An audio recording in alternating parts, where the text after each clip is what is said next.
ಕಾರ್ತಿಕ್ ಸುಬ್ಬರಾಜ್ ನಿರ್ದೇಶಿಸಿದ ಸೂರ್ಯ ಹಾಗೂ ಪೂಜಾ ಹೆಗ್ಡೆ ಮುಖ್ಯ ಭೂಮಿಕೆಯಲ್ಲಿ ನಟಿಸಿರುವ ರೆಟ್ರೋ ಒಬ್ಬ ಗ್ಯಾಂಗ್ಸ್ಟರ್ ತನ್ನ ಹಿಂಸಾತ್ಮಕ ಜೀವನವನ್ನು ತೊರೆದು ತನ್ನ ಹೆಂಡತಿಯೊಂದಿಗೆ ಶಾಂತಿಯುತ ಜೀವನವನ್ನು ನಡೆಸಲು ಬಯಸುವ ಕಥೆಯನ್ನು ಹೊಂದಿದೆ. ಆದರೆ ಅವನ ಗತಕಾಲವು ಅವನನ್ನು ಕಾಡಲು ಪ್ರಾರಂಭಿಸುತ್ತದೆ.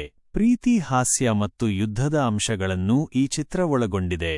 ಇದು 1970 ಮತ್ತು 80ರ ದಶಕದ ಹಿನ್ನೆಲೆಯಲ್ಲಿ ನಡೆಯುತ್ತದೆ ಎಂದು ಹೇಳಲಾಗಿದೆ. ಸೂರ್ಯ ಅವರು ಎಂದಿನಂತೆ ತಮ್ಮ ಪಾತ್ರವನ್ನು ಅಚ್ಚುಕಟ್ಟಾಗಿ ನಿರ್ವಹಿಸಿದ್ದಾರೆ. ಆಕ್ಷನ್ ಮತ್ತು ಹಾಸ್ಯ ಸನ್ನಿವೇಶಗಳಲ್ಲಿ ಅವರು ಮಿಂಚಿದ್ದಾರೆ. ಪೂಜಾ ಹೆಗ್ಡೆ ಅವರಿಗೆ ಈ ಚಿತ್ರದಲ್ಲಿ ಉತ್ತಮವಾದ ಪಾತ್ರ ಸಿಕ್ಕಿದೆ ಎಂದು ಹೇಳಬಹುದು ಮತ್ತು ಅವರು ಭಾವನಾತ್ಮಕ ಸನ್ನಿವೇಶಗಳಲ್ಲಿಯೂ ಸಹ ಉತ್ತಮವಾಗಿ ನಟಿಸಿದ್ದಾರೆ. ಜೊತೆಗೆ ಜೋಜು ಜಾರ್ಜ್ ಮತ್ತು ಪ್ರಕಾಶ್ ರಾಜ್ ಅವರಂತಹ ಇತರ ಕಲಾವಿದರು ಸಹ ತಮ್ಮ ಪಾತ್ರಗಳಿಗೆ ನ್ಯಾಯ ಒದಗಿಸಿದ್ದಾರೆ. ಕಾರ್ತಿಕ್ ಸುಬ್ಬರಾಜ್ ಅವರ ನಿರ್ದೇಶನವು ಶೈಲಿ ಮತ್ತು ಸಂಗೀತದ ಬಳಕೆಗೆ ಹೆಸರುವಾಸಿಯಾಗಿದೆ ಮತ್ತು ಈ ಚಿತ್ರದಲ್ಲಿಯೂ ಅದು ಮುಂದುವರೆದಿದೆ.